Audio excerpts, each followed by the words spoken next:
ऋषि परंपरा में युवा संत स्वामी विवेकानंद का नाम आता है। सनातन का अर्थ होता है सर्वे भवन्ति सुखिनः, यानी सबकी सुख का कामना करने वाला सनातन धर्म है। उक्त बातें सह प्रचारक गोरख प्रांत सुरजीत कुमार ने रविवार को जूनियर हाई स्कूल सिकंदरपुर में स्वामी विवेकानंद की जयंती के उपलक्ष्य में कार्यक्रम को संबोधित करते हुए बतौर मुख्य अतिथि के रूप में कहा। सुने क्या कहा सुरजीत कुमार ने। इसी ऋषि परंपरा में अपने युवा संत स्वामी विवेकानंद जी का नाम आता है। ऐसे युवा संत स्वामी विवेकानंद जी के जयंती के अवसर पे अपने इस मंच पे उपस्थित सभी संभ्रांत बंधु तथा जिनके सौजन्य से ये प्रतिवर्ष कार्यक्रम होता है, उनको साधुवाद देते हुए आज हम सभी लोग इस विचार में एक विषय दिया गया है, सनातन धर्म का पुनर्जागरण।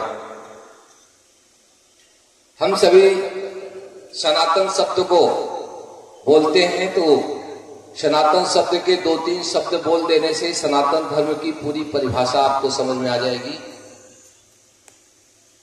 सनातन का अर्थ ही होता है जो सबके सुख की पहले कामना करता है, यानी सर्वे भवन्तु सुखिनः की कल्पना करता है। अपने सुख की कल्पना पहले नहीं करता है, दूसरों के सुख की कल्पना के पश्चात अपने सुख की कल्पना करता है, वह होता है सनातन।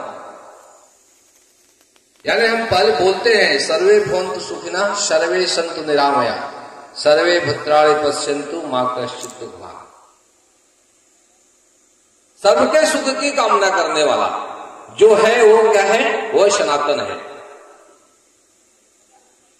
अर्थात जो संपूर्ण विश्व को अपना मानता है और अपने साथ साथ दूसरे को भी श्रेष्ठ बनाने की कल्पना रखता है, उसको हम बोलते हैं क्रीडवन्तो विश्वमार्यम। अर्थात संपूर्ण विश्व को हम क्या बनाएंगे? श्रेष्ठ बनाएंगे। और श्रेष्ठ बनाने के लिए पहले हमको क्या बनना पड़ेगा? स्वयं श्रेष्ठ बनना पड़ेगा। इसलिए स्वयं श्रेष्ठ बनते हुए हम पूरे विश्व को श्रेष्ठ बनाएंगे, ऐसा लक्ष्य लेकर के चलने वाला जो है वह भारत अर्थात वह सनातन धर्म है। और जो तीसरा शब्द है जो संपूर्ण विश्व को अपना मानता है, उसको हम बोलते हैं वसुधैव कुटुंबकम। यानी संपूर्ण विश्व हमारा क्या है? वो परिवार है। और इसलिए उस परिवार की, और परिवार जहां आता है वो परिवार की परिभाषा जो होती है, परिवार यानी क्या होता है? परिवार को का होता है कि गुरु की तुलना अपने भारतीय संस्कृति में कितना की गई है, तो उसका वर्णन करते हैं कि गुरु एक बार जो है एक शिष्य के सामने धर्म संकट आ जाता है। धर्म संकट कैसा आता है? कि धर्म संकट है कि शिष्य के सामने कि भगवान और गुरु एक साथ उसके सामने प्रकट होते हैं, दोनों एक साथ आ जाते हैं। ऐसी स्थिति में शिष्य के सामने धर्म संकट आता है कि अब वो पैर किसका पहले छुए, भगवान का छुए कि गुरु का छुए। अब वो धर्म संकट में, ऐसे धर्म संकट में फिर उसको एक कबीरदास जी ने उसको स्पष्ट कर दिया कि गुरु गोविंद दो खड़े काके लागो पाए और बलिहारी गुरु आपने गोविंदियो बताए। इस गोविंद के अस्तित्व को बताने वाला कौन है? तो गुरु है। इसलिए गुरु हमारे लिए क्या है? श्रेष्ठ है। इसलिए गुरु का पैर पहले छूना चाहिए। इसलिए ऐसा, और इसलिए गुरु की महिमा का वर्णन कहा जाता है शास्त्रों में, गुरु ब्रह्मा गुरु विष्णु गुरु देवो महेश्वरा गुरु साक्षात परब्रह्म तस्मै श्री गुरुवे नमः। ऐसे गुरु का वर्णन अगर कहीं है तो केवल भारतीय संस्कृति में है, सनातन धर्म में है, और कहीं नहीं है। ऐसे तीसरा जो अंतिम है अतिथि देवो भव। अतिथि की जो कल्पना है, परिकल्पना है, अतिथि का अर्थ ही होता है जो बिना तिथि का आपके द्वार पे आ जाए, बिना बताए आ जाए, बिना जानकारी का आ जाए, वो हमारे लिए अतिथि है। अर्थात वह ईश्वर स्वरूप है। ये अपने यहाँ की मान्यता है। इसलिए ये भारतीय संस्कृति में, सनातन धर्म में अपना ये जो है वर्णन आता है। इसलिए विषय जो था, उस विषय पे थोड़ा बोलना था, इसलिए हमने ये स्पष्ट करने का प्रयास किया है। और आज हम जिसके जयंती पे हम बैठे हैं, अनेक वक्ताओं ने उनके बारे में बोला है और बोले भी होंगे, सबने जन्म सब कुछ बताए होंगे, लेकिन हम सभी, शिकागो सम्मेलन का वर्णन कई बार आया होगा, लेकिन हम सभी लोग उनके कुछ वचन हैं जो अनमोल वचन हैं, उन वचनों का हमको अपने जीवन में धारण करना चाहिए। उन्होंने कहा, स्वामी विवेकानंद जी ने, कभी भी किसी व्यक्ति को स्वयं में अपने शिकागो में स्वामी विवेकानंद ने धर्म सम्मेलन को संबोधित करते हुए डियर्स ब्रदर्स एवं सिस्टर्स कहा था। यह शब्द उनके दिल से निकला हुआ शब्द था। सनातन संस्कृत सबको अपना मानकर चलने वाली संस्कृत है। सनातन संस्कृत सहिष्णुता की भाव रखती है। ऐसे संत के मुंह से निकला शब्द दिलों को छू गया था। उक्त बातें विशिष्ट अतिथि के रूप में जननायक चंद्रशेखर विश्वविद्यालय के कुलपति प्रोफेसर संजीत कुमार गुप्त ने कहा। क्या कहा उन्होंने, सुने उन्हीं की जुबानी। संप्रदाय से धर्म तो बड़ा चक्कर का विषय है कि क्या कहा जाए, लेकिन जितने भी संप्रदाय के लोग वहां एकत्रित थे, उनके बीच में उद्बोधन करते समय यही पहले शब्द यूज किया कि डियर ब्रदर्स एंड सिस्टर्स।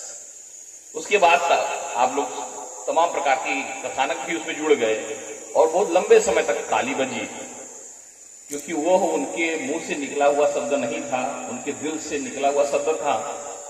और वो भारतीय संस्कृति, जो हमारी सनातन संस्कृति है, उसकी अभिव्यक्ति, उसको व्यक्त कर रहे थे, जो कि समाहित करती है, लोगों को स्वीकार करती है, सहिष्णुता के भाव रखती है और सबको अपना ही मानकर चलने वाली संस्कृति है। उस संस्कृति के शब्द थे और ऐसे संत से के मुंह से निकला हुआ शब्द वहां के दिलों को छू गया। इस कारण से मैंने उनको याद करते हुए ये प्यारे भाई और बहनों का शब्द का उल्लेख मैंने किया है। आज जैसा कि भोला सिंह जी जो संचालन कर रहे हैं, वो हमारे आत्मीय भी हैं और सबसे बड़ी खूबी यह है कि यहाँ एक जनमानस को व्यक्तिगत रूप से जानते भी हैं और उनसे पूर्ण रूप से परिचित होते हुए उनका अभिनंदन, उनका स्वागत कर रहे थे। उसी स्वागत की कड़ी में मैं सभी का यहाँ उपस्थित हूँ। मैं सबका तो नाम नहीं जानता, लेकिन उन्होंने जितने नाम लिए हैं और उसके बाद भी कुछ दो एक लोग जुड़े हैं, मैं सबका अभिनंदन, वंदन और स्वागत करता हूँ। हमारे बीच में जिनके कारण से एक्चुअली क्या है कि अब बुजुर्गों की बात टाली नहीं जाती है। अब आज के नौजवान आराम से डाल देते हैं, लेकिन हम लोग उस पीढ़ी के हैं, बहुत बुजुर्ग भी नहीं है, बहुत नौजवान है, लेकिन फिर भी उस पीढ़ी के हैं जिसमें ये मूल्य है कि अपने बड़ों का थोड़ा आदर करना है और उनका सम्मान करना है। ऐसे पूर्व मंत्री और हम लोगों के बीच में हमेशा विद्यमान रहते हैं और अच्छे सोच के धनी ऐसे आदरणीय राजधानी सिंह जी, जिनकी आग्रह को मैं ठुकरा नहीं सका। और अभी चर्चा हो रही थी कि आज गोरखपुर, क्योंकि मैं गोरखपुर में ही प्रोफेसर हूँ, वहाँ ही मेरा रहने वाला तो मूलतः आपके ही इसी क्षेत्र का आजमगढ़ का रहने वाला, लेकिन गोरखपुर में अपना कर्मस्थली है और वहाँ पर अब धीरे धीरे निवास स्थान भी बन गया है। वहाँ माननीय मुख्यमंत्री जी का कार्यक्रम था, एक अपना विद्यालय वहाँ है, उस विद्यालय का मैं प्रबंधक भी लंबे समय तक रहा, उसका सदस्य भी हूँ, लेकिन आज वहाँ पर हूँ। यत्र पिंडे तत्र ब्रह्मांडे, जो हमारे अंदर है वही पूरे विश्व में है, ऐसा जो सोचने वाला है वही सनातनी है। क्योंकि आप जितने भी पंथ संप्रदाय बने हैं वो सब एक अवधि है, एक तय अवधि है कि इस समय बने, चाहे वो ईसाई संप्रदाय हो, धर्म नहीं बोलते, संप्रदाय हो, क्योंकि धर्म एक ही है, वो है मानवता का धर्म, मानव धर्म है। इस नाते वो संप्रदाय है, एक सोच है, एक विचार है, एक पूजा पद्धति है, एक तरीके से जीने का उनका अपना तरीका है। तो वो उसका भी समय तय है। आप अगर बात करें जो अपने का, इसलिए युवा का मतलब ये नहीं है कि बाल अगर काले हैं तभी युवा है। युवा का मतलब है जो सपने देखता हो, जो कुछ करने का संकल्प रखता हो, जो आगे बढ़ने का, समाज के लिए कुछ करने का जिसके अंदर जज्बा हो, जो निरंतर काम करने में विश्वास करता हो, जो नैतिकता के साथ जीता हो, जो ईमानदारी के साथ समाज में रहता हो, वैसे ही लोग युवा की श्रेणी में आते हैं। और ऐसे ही लोगों के आंखों में सपने हैं, उन सपनों को साकार करने के लिए वो लगभग तैयार रहता है। ऐसे लोगों को ही हम युवा मानते हैं।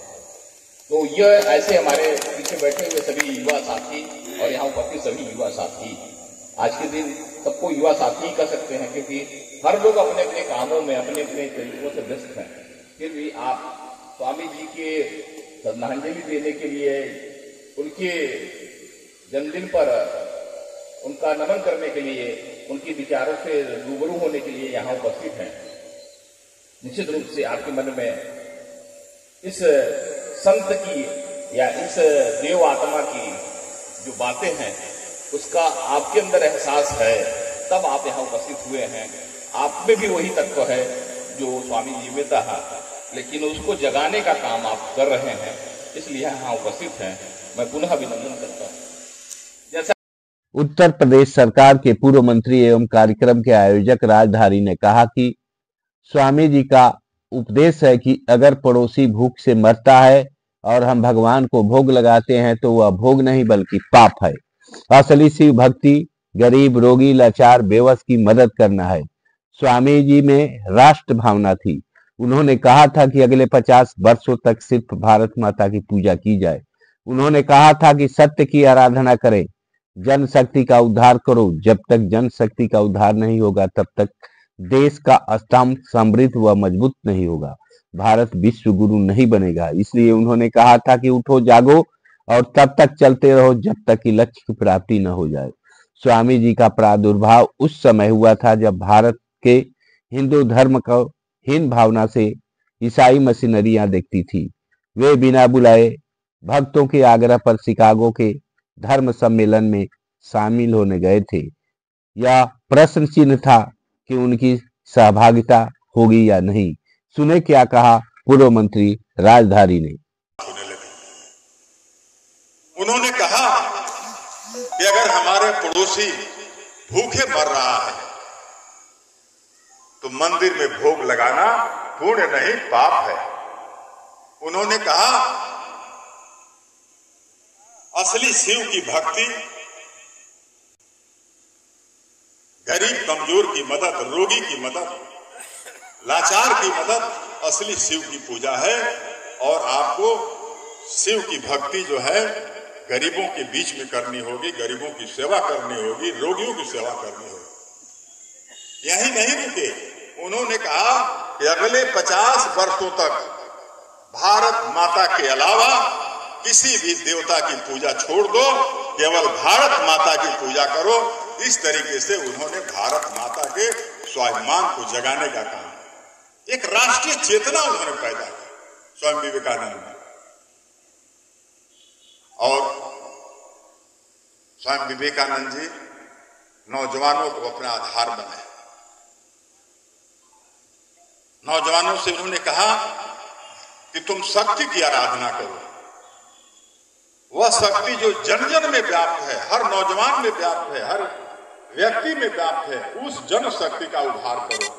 और जब तक जन शक्ति का उद्धार नहीं होगा हमारा देश स्वतंत्र नहीं होगा, हमारा देश समृद्ध नहीं होगा, हमारा देश मजबूत नहीं होगा, हम विश्व गुरु नहीं बनेंगे। ये उनका उद्घोष था। और इसीलिए उन्होंने कहा उठो जागो और तब तक चलते रहो जब तक कि तुम अपने लक्ष्य को हासिल नहीं कर लेते। ये स्वामी विवेकानंद जी ने, मित्रों, बड़ी अजीब विडंबना है। प्रकृति की भी ऐसी व्यवस्था है कि बहुत ऐसे महापुरुष हुए जिनको देश की जरूरत थी, लंबे समय तक जरूरत थी। मंत्री को इतनी शक्ति प्रदान करें कि वो देश को आने वाले दिनों में समृद्धशाली बनावे, शक्तिशाली बनावे और हम सभी लोग उसके सहभागी बने।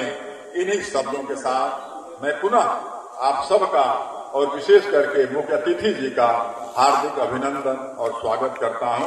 धन्यवाद। जय हिंद। कार्यक्रम को प्रमुख रूप से विंध्याचल सिंह, मोहनकांत राय, मंजय राय, रवि राय, केशव चौधरी, सुरेश सिंह, भुआल सिंह, मंजय राय, दयाशंकर भारती, संजय राम, मोहनकांत राय, संजीव वर्मा, अखिलेश सिंह उर्फ गुड्डू सिंह, नसीम, रियाज, रंजीत राय, मैनेजर चौहान, सत रामनाथ यादव, विमलेश राय, जोगेंद्र सिंह सहित आदि लोगों ने संबोधित किया। बलिया से वीरेंद्र सिंह की खास रिपोर्ट। न्यूज चैनल तपोभूमि चैनल में आपका स्वागत है। चैनल को सब्सक्राइब करें, घंटी के बटन को दबाएं एवं लाइक करें।